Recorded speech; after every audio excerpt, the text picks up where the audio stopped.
আপনারা সবাই এই ভিডিওটা মনোযোগ দিয়ে দেখবেন, কেউ এই ভিডিওটা এড়িয়ে যাবেন না। জানেন গিয়াসউদ্দিন মাওলানা, দুলাল নাজনীন, অ্যাডভোকেট মিজানুর রহমান, তাদের সাথে আমার যে ঝামেলাটা চলে, অথবা তারা বিভিন্ন তাদের অস্ত্র বাহিনী সন্ত্রাসী দিয়ে বিভিন্নভাবে আমাকে ঘায়েল করার জন্য, প্রতিহত করার জন্য তারা বিভিন্ন সুযোগ নিয়ে আমাকে খুব পেরেশানিতে রাখছে। অথবা গত পরশুদিন আমি জিডি করব, অথবা জিডির একটা কপি তারা কীভাবে পাইছে যেই দিছে, দেওয়ার পরে গিয়াসউদ্দিন মাওলানা আমাকে ডাকে নিয়ে বলতেছে যে কোনো জায়গায় আমার নাকি পরিত্যক্ত লাশ পড়ে থাকবে। দুলাল নাজনীন এবং মিজানুর রহমান তারা বিভিন্নভাবে, অথবা যদি প্রশাসনের কাছে যাই, কোনো জিডি করি অথবা মামলা করি, তারা প্রশাসনকে টাকা খাওয়াইয়ে আমার বিরুদ্ধে অ্যাকশন নেওয়ার হুমকি দেয়। এবং আমি বলি, দুলাল নাজনীন বিগত আওয়ামী লীগ সরকারের আমলে মানুষের টাকা আত্মসাৎ করা, সন্ত্রাসী বাহিনী দিয়ে বিভিন্ন সন্ত্রাসী কার্যকলাপ করে 5 আগস্ট জামাত বিএনপি ছাত্র জনতাকে হত্যা করার জন্য লক্ষ লক্ষ টাকা ডোনেশন করে, আমাকে হত্যার জন্য 4 লক্ষ টাকা ডোনেশন।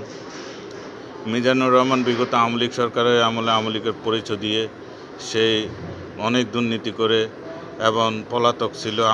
বিগত আওয়ামী লীগ দেশ ছেড়ে যাওয়ার পরে সেও দেশ ছাড়া ছিল। গিয়াসউদ্দিন মাওলানা সে আমান প্রপার্টি দিয়ে মানুষের লক্ষ লক্ষ টাকা হাতিয়ে নিয়ে মানুষের সাথে দুর্নীতি করে এখন সে বর্তমানে জামাতে পরিচয় দিয়ে মানুষের টাকা আত্মসাৎ করে, এবং আমার টাকাও আত্মসাৎ করার জন্য চেষ্টা করেছিল। প্রশাসন, ছাত্র জনতা, জামাত বিএনপি সবাই আমাকে বিভিন্নভাবে সহযোগিতা করার কারণে আমি তার কাছে থেকে কিছু টাকা উদ্ধার করি, এখনও কিছু টাকা পাই।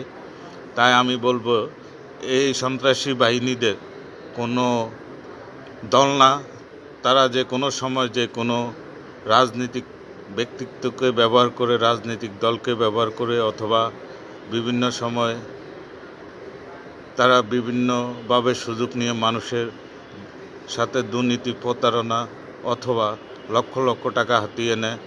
আমি বলবো যে আপনারা যদি তাদেরকে বলেন কেউ কাউকে চেনে না, আমি আপনাদের কাছে একটাই প্রশ্ন, আমি তাদের বিরুদ্ধে কোনো গুজব না, তাদের 3 জনের ডিএনএ টেস্ট করার জন্য আমি আপনাদের কাছে আকুল আবেদন। ডিএনএ টেস্ট করলে বোঝা যাবে যে আসলে দুলাল নাজনীন সে যে পতিতালয় মেয়ের মতো দেহ ব্যবসা করে, অথবা তাদের 3 জনের চিহ্ন রিপোর্ট যখন আসবে তখন বুঝে যাবে কেউ কাউকে চিনে না চিনে।